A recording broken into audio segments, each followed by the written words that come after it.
What do Bane and video editors have in common? Answer, we work best in the dark. You merely adopted the dark. I was born in it. It is no secret that I like things dark. Dark clothes, dark products, dark features. There's nothing inherently wrong with darkness. Some of the best movies have been shot in a dark style. Granted, some of them got a little bit too dark. I've always preferred it this way, and now I finally know why. I was recently diagnosed with ADHD, and I've known for years that I have some sort of sensory processing disorder. About half of the population with an ADHD diagnosis experiences sensitivity to light or photophobia. Imagine getting your eyes dilated at the eye doctor. My eyes are like that every day. With my studio being a bat cave, it was easy to just let things pile up. Empty boxes, half a dozen gimbals, and cables littered in every corner. While I can't say I'm a minimalist, it's time to light my studio in more ways than one. So the first step is definitely cleaning the space, and a couple days ago Michelle and I actually came down here and she really kind of helped me go through things, kind of sort them into different piles, stuff I want to keep, stuff I want to throw out, stuff I want to sell. And while there's still some cleaning to do, I filled up a tabletop full of stuff I want to sell, and so I want to get that stuff posted as quickly as possible. But I actually want to do it a little differently, and that's all thanks to today's sponsor. Real quick, if you're a fan of light and vibrant, go ahead and hit that like button. But if you're like me and you're a fan of dark and moody, make sure you're subscribed. Let's see who gets more votes in this video. And it's something called AppMySite. Now, if you're like me, you've always wanted an app. Always thought it'd be cool. But if you're also like me, you know nothing about coding. So here's how AppMySite works. If you're a creator, business person, really anyone with an existing website, you can convert that website into an app in literally minutes while still having a bunch of customizable options. Now, rather than just doing like a 30-second ad read on something I don't actually use, I generally want to go through the process and show you how easy it is to convert your website into an app that literally exists in the Apple App Store or Google Play Store. So first thing we gotta do is take some pictures of the products that I want to sell, and then we'll get back to the app creating.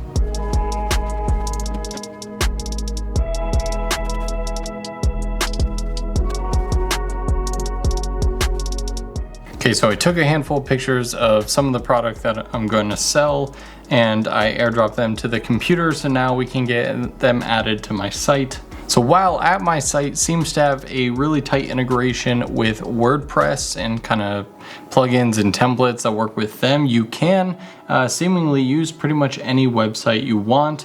So I'm going to use my Squarespace site. Okay, so now we have my Buy My Gear page. Again, obviously by the time you guys see this, this will be more refined, but for now it's functional. We have a page, we have a couple products. The rest of my site is pretty basic. You know, I have a homepage, contact us. Yeah, basically just have all of my portfolio, demo reel. This was when I was doing a lot of like commercial work, so I haven't really updated my site in like a year. If we go over to AppMySite, once you create an account and log in, which you can do for totally free, you don't need to pay to get to the building stages. So I'm gonna go in, create a new app. I'm gonna put in my domain, which is initialfocusmedia.com, and then give your app a name. And we're just gonna say build app. Okay, that was pretty simple. So now you're brought to the menu system where you can customize the different parts of your app. And the first one, of course, is the app icon. You know what, for now, let's just upload my logo. I'm gonna hit next. So I love the fact that I can just open my color palette and be like, okay, I want the background to be my dark color here. Just paste in that hex code. All right, so now you have your header and where your buttons are gonna be. And again, just kind of take your branding colors and go crazy. Should I go Comic Sans? Comic Sans, right, designers? Nah, I'm just kidding. Times New Roman. Okay, so now here we have our buttons. And this is the cool part because you can basically kind of set them up for different pages of your website. So obviously we have home. I'm gonna keep the shop. I don't have a blog, so I'm actually gonna turn that off. Contact, I'll do contact us page. And then I can just open the settings. Yeah, I think that looks better. Gonna hit save. All right, so now we're ready to preview it. So basically it allows you right in the web browser to test on various different phones. I can go into different sizes on iOS and Android. You get a couple different options, and I'm just gonna do click to start. And then it's telling me I can actually test app on a real device. If I just Scan this QR code. It opens up test flight, and there it is. Look how smooth it is. Go to my shop page. Guys, I just made an app. I know it's not official until it's on the App Store, so let's see what else we have to do. Okay, so I went through the whole Apple developer system setup, and we hit build, and now it is validating. So hopefully soon we will have a live app on the App Store. Bunch of green check marks.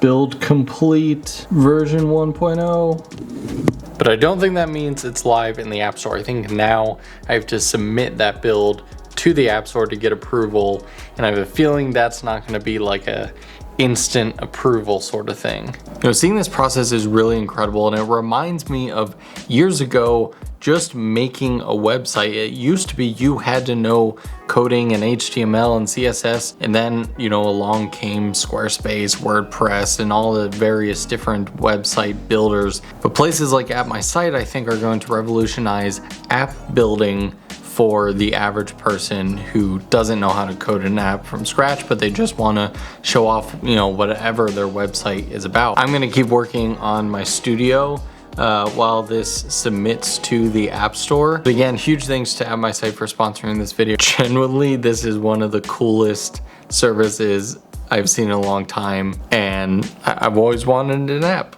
and this made it super easy. So check them out in the link in the description. But yeah, for now, let's get back to cleaning. All right, so it's actually been a day or two since we last started cleaning, and we've pretty much got it all cleaned out.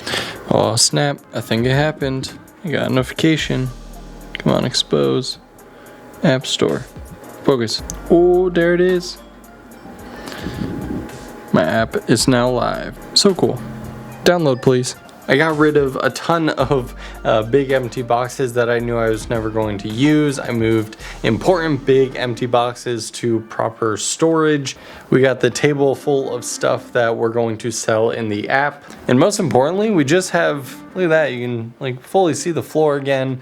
We have proper cable management. I'm really happy with what I've done over here. And my kid still has his fun little Lego corner, but it doesn't take up so much space. I'm also making adjustments to my whole desk setup. We got some different monitor stuff going on. We got a new product from Blackmagic, video coming soon. All right, so any longtime fan of the channel knows that I have these 4-foot tubes right here.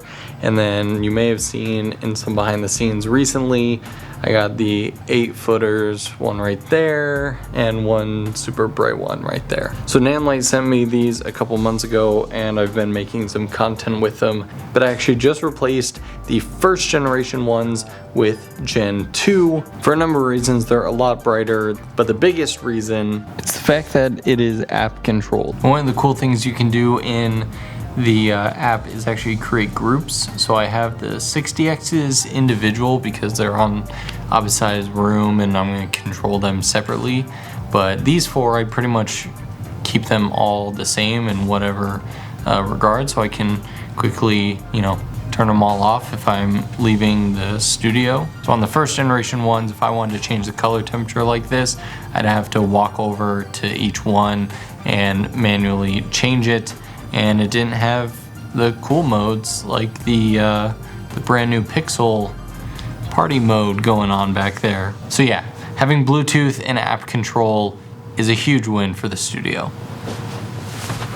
There's actually a huge lesson I learned recently while filming YouTube videos, and it's a lesson I should have learned a long time ago. I technically did learn it, like it was taught to me, but I didn't listen to it. In order to explain further, we have to prep the studio for how I actually film a YouTube video at this desk.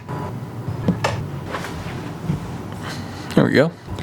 Okay, so here's kind of a preview of what it looks like from my perspective when I'm filming these videos. But anyway, what's important is over here. See this?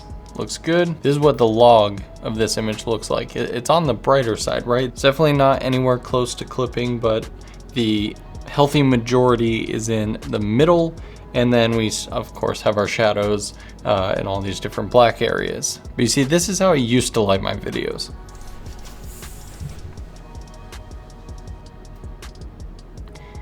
Yep.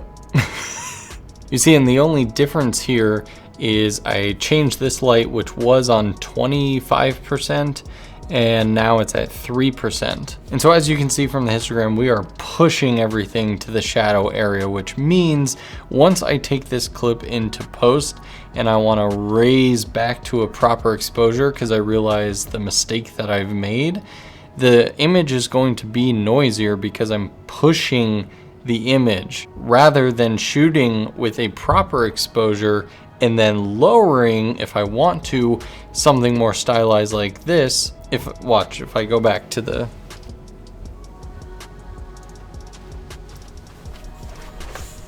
okay, it's back at 25%. It looks bright again. And look, now I can lower the exposure in post back to that dark, moody vibe, but the image is so much cleaner. You also start completely rewatching movies differently because most of those dark movies we talked about earlier weren't shot anywhere near that sort of lighting, and then manipulated and graded in post have that dark, moody vibe. So they always shoot with this in mind. You shoot proper exposure to give yourself the cleanest image and the ability to do what you want with it in post. So the reason my spaces were always so dark is because I knew I liked the end result of that dark, moody vibe. And so I'd put this to 3% and I'd keep all the lights off everywhere, and I'd paint every wall in my old apartment black because I thought that was the way to get that dark, moody vibe. But now I have my studio properly exposed, properly lit for my mental health, as well as my ability to shoot anywhere in the studio, make it still look good, but then it gives me the cleaner images so I can create that moodier output if I want to in post. Those dark and moody movies always made me feel the most, whatever emotion they were trying to evoke. I've always aligned myself more with that style of filmmaking. And it's always greatly frustrated me that I couldn't get that same level of quality in my dark shots. I would just film in dark spaces and expect that it would come out looking the same. And so throughout this whole process and many years of learning and practicing, it took learning how to properly use light in order to create darkness. Happiness can be found even in the darkest of times, if one only remembers to turn on the light.